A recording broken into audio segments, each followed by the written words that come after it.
These are 9 ways we've increased email deliverability for our cold email campaigns, leading to millions of dollars generated for our company. Number 1, you need to understand how the email platforms work. So almost all email platforms follow what Google does. And what Google is trying to do is create the most user-friendly experience for their users.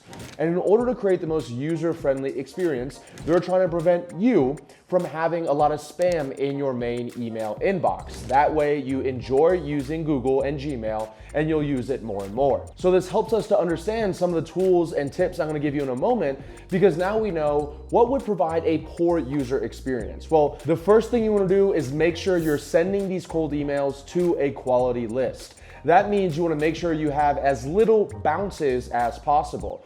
And bounces happen when you send an email to an email address that's either invalid or no longer exists.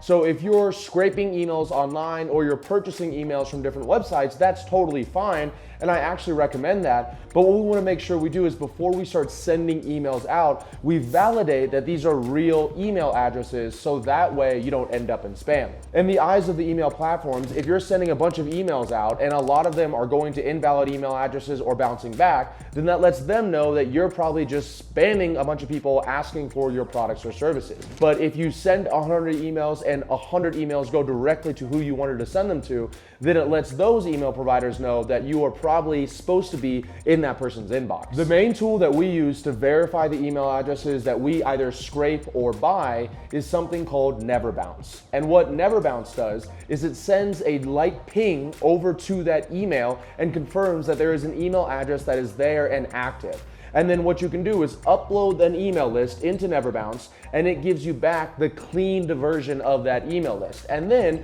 you can send your cold email campaign to that cleaned version, thus ensuring higher deliverability. The second thing you want to work on for email deliverability is your subject line. If you have a poor subject line, then you're not going to get a lot of opens on your emails. And if you don't get a lot of opens in your emails, then you're probably going to end up in spam folders, because then the email platforms are going to think that you're spamming people, because people open emails from people that they know and they don't open emails from people that are spamming them. So in order to make sure that people open your emails, we want to have personalized or curiosity-driven subject lines.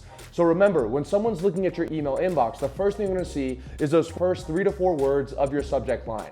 Some of the best ones that we've seen are question about your company, or I saw your company on Zillow, or I saw your product on Instagram, or I was following you on this website here, because that lets the person know that probably you actually know who this is, or you're actually going to give them some real insight, versus most people just say, I'm trying to sell you something, or something incredibly generic, which causes them not to open the email in the first place. The third thing you want to do is make sure you have strong preview text. I've heard a lot of people talk about improving your subject line, but I don't think I've seen anybody talk about the preview text. And what the preview text is those short 10 to 14 words that show up after the subject line inside of their email inbox before they've actually opened your email. This preview text will also help decide if this person opens your email or not, which thus decides if you're gonna have high email deliverability or not. So we wanna spend a few more minutes in typing out our cold email to make sure that the preview text matches whatever we put in the subject line and it is still curiosity driven. For example, let's say we change the subject line to questions about Bob's company, but then the first line of text that we put inside our cold email said, hey Bob, I want you to work with us because we can help you do these 3 or 4 things. Well, the problem is, although you have a curiosity-driven subject line, the preview text, what they see before they open the email, those first 10 to 14 words, lets Bob know that this is a sales-driven message and he's likely to not open it. Number 4 is to use separate email domains. What most people do is they will send all of their warm email, meaning emails to people that have actually opted into their stuff, or emails to their clients or people that they know, in the same email domain that they send to people that have no idea who they are.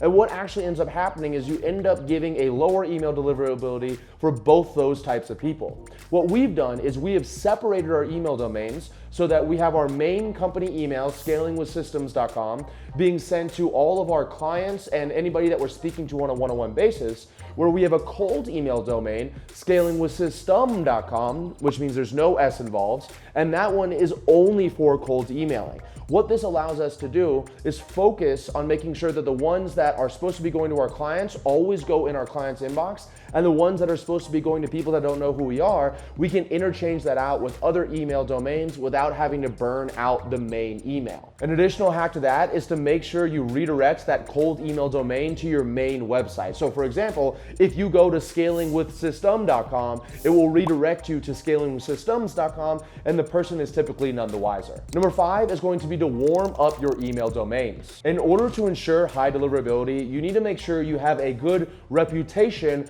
on the email providers. And what this means is that your email has been seen as being a good email in other emails. So what we want to do is have conversations using our email address with either people we know or other fake email addresses in order to confirm to the email service providers that we have a real email.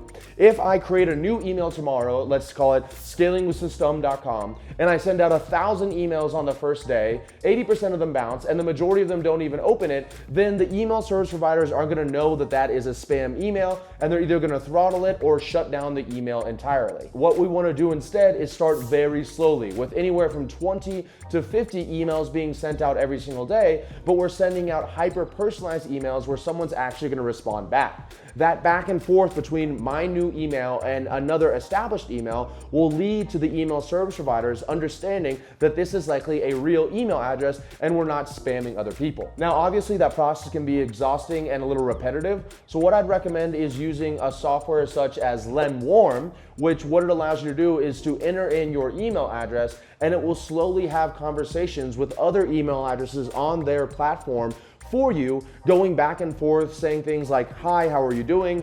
I'm doing great, how are you doing?" Thus increasing your email reputation. Number 6 is going to be to avoid spam triggers. This is when you're sending emails that have words that have been known by these email service providers to be spam emails. Examples of these are 100% guaranteed, or double your income, or triple your net worth, or send money here.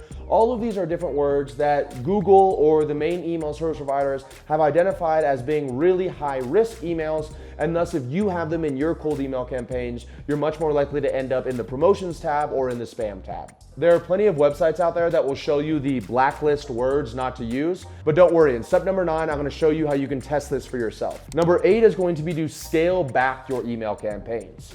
Of course, everybody talks about scaling up your email campaigns, and my company is called Scaling with Systems, so we're all about scaling, but you have to understand that at some point you will hit a threshold in your email sending where if you go above this threshold, you simply will be marked spam more than you were before. For example, let's say you're sending 200 emails a day and 20% of them are going to spam. Well, if you go up to 500 emails a day, by changing nothing else, you might end up in a 50% spam rate simply because you're sending more emails than before. So there's no real hard and fast rule. What I like to do is continue to incrementally scale up my email sending until I hit a point where I notice that my spam rate is also increasing, at which point I will scale back the email campaign to the optimal number I was at just before that. And number 9 is to frequently test your email for deliverability. There are 2 main ways that I like to test my emails for deliverability. Number 1 is by using what I call a virgin email address. This is when you set up a separate email address that has never sent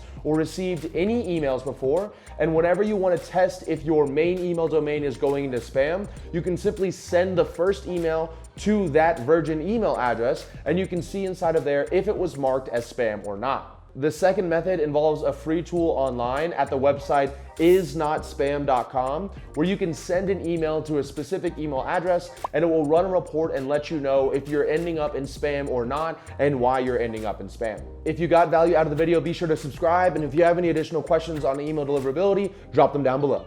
These are 8 mistakes that I've learned from generating millions of dollars in profit from cold emailing. Number 1, not adding enough personalization. What may come as a shock to most people is that nobody wants to read a cold email. So one of the only ways that you can hook somebody in to reading the rest of your email is if you leverage the first 1 or 2 sentences to make it as personalized as